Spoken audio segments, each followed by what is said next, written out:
По-стар хора, аз съм Сивака. И аз съм Танака, а вие гледате Сивака и Танака шоу. Истинския влог за истински неща от живота.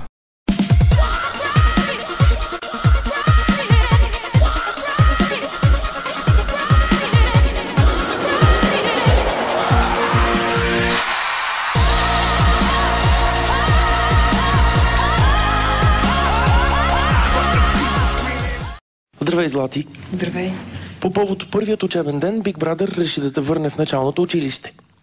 За никого не е тайна, че с впечатляващи глобуси като твоите ти трябва да си много добра по география. Да. Но сега е време да покажеш истинските си възможности. Как няма да ги познаеш? Мисъл, аз не мога да сета с другите, наистина. Стига бе, Злати, бе. Париж и Лондон не може да се срещаме. Имаш ли представа коя е столицата на Сърбия? Не, просто не мога да сета смисъл. Като не ги знам, аз не мога да ги измисля. Злати се прави. Това не мога да е истина. Бах ти дебила човек! И това трябва да ми било български ред, който да гледам за подражаните. Ще го гледаш, защо отидеш? Да трябва да дигат рейтингите. Знам за коя поредна година в Брада пъхат някакви хора, дето... Изверги! Някакви изверги човек, дето нямат никаква обща култура. Стадна, човек, стадна. И направо всяка... Ето един пример. Това е Златка, която тук що видя. Златка е завършила икономика. Когато в икономика си влизат как? География ли беше? Да, география беше. Майка и е учителка по география. Доколкото си спомням, родителските отношения, все по някакъв начин трябва да спомене нещо, нали, къде се намира някоя друга столица, защото просто това е била работата, нали? То малко трудно да научи някоя столица, като не мога да излезеш от кабинета на пластичния си хирург, а? Да, и двата глобуса, които си виждал в живота си, са твоите цици, нали, които са пълни с 500 кубика силикон. Важно, че багата те харесва. Да, багата те харесва. Чакай малко, дори той да заеба, защото съзна, че стъпа пачава, разбираш ли. Доста добро решение, човека. Имаше време да помисли върху нещата от живота и осъзна каква тъпа плача си. Майна. Как си ми харесва факта, че в прайм-тайма на телевизиите ни... Български ефир, разбираш. Български ефир, да, и то платен. Дават някакви хора, дето трябва, нали, да са ни до подражание на младите, на такова и се ползва, защо разправя, че младите били тъпи.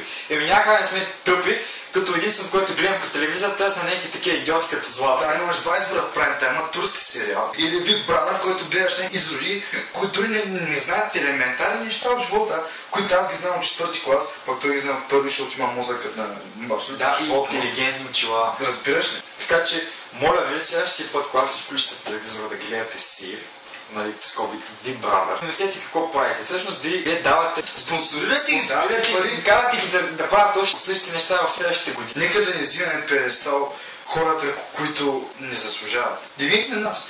Примерно, при нас. Да, добри сме. Знам нещо от първи клас, нали, 4-ти клас. Ало? Това не беше ли Black and Yellow? Не, това беше новата песен Шаманя Кон се развиеш. Бяло, зелено, червено. Да, новата сензация на българския музикален пазар. Какво ще кажеш за така поетичния текст, който се вкара в цялата история?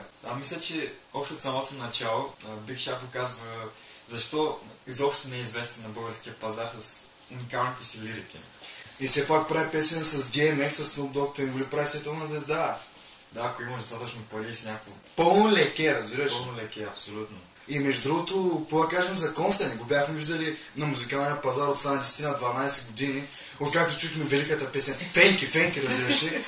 Уникално завръщане. Показваме как чрез бялото смърка, чрез зеленото свива и се сравнява с менструални течности на жена в цикъл. Уникално завръщане. Това мисля, че е патриотизъм в пълния смисъл на думата. Тая песен може да замени химна от тук нататък. Мисля, че с тази песен ми Шамара, освен че си направи някаква супер лоша реклама, каза по ниво му интелекта му. Тотално се заби от всякъде. Той си беше си някакъв орунгел, разбираш. Обаче сега вече дори такъв нищо не става. В момента се наблюдава някакъв приръст на български хип-хоп в България, особено лятото сега. Изведнъж Миш Шамара се появява с някаква уникална тъпотия, която засира българската нация, сравнява София с гето. Някакви сравнения там с София де Жанейро и някакви такива глупости, ето никой не ги разбира, само да си ги знае. И не забравяй, че нарече Ванко едно продажен, защото правил песен с Азис, пък той самия направи най-антипатриотската песен в историята. Имам чувството, че тази песен направи само за да получи някаква медийна слава. И отново да изгрее на телевизията. По никакъв друг начин не може с оригинал оригинален текст, с оригинален флоу.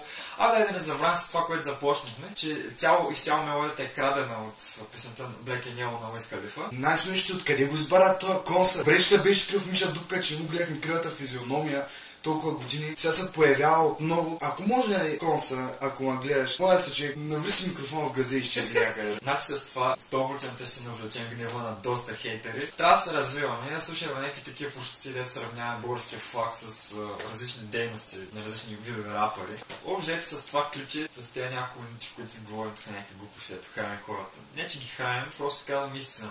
За няколко месеца тук се случиха някакви простоти, с които случиха се някакви неща, дето показват на България какво интелектуално ниво. Слагаме хора в къщата, гледаме простотията. Слушаме някакви хора, дето пеят за някакви глупости, отново обиждат страната, сравнявате с гета. Как може и другите държави да не вземат на сериозно при положение, че ние самите се засираме с тая мизерия, която създават родните ни артисти и нямаме никакъв път напред. Да, по-защо не сме просперирали. Нека да просперираме с такива издънки като Биг Шак, като Златка. Хората само ще ни се смеят. Това трябва някаква промяна. И се наблюдава такава промяна, за което съм с двата пръста нагоре. Ако нашето шоу ви хареса, пишете в коментарите и задавайте теми, за които да говорим, споделяме на лично мнение. Не, ако искате да похраните и ние се пак до сега ние хранихме, да. Но не забравяйте, Сивака и Танака хранят богатите, за да радват бедните. Да, готов ли си? Да, добре. Беше глътнах езика. По-стар хора, аз съм Сивака. Аз съм Танака и вие гледате Сивака и Танака шоу.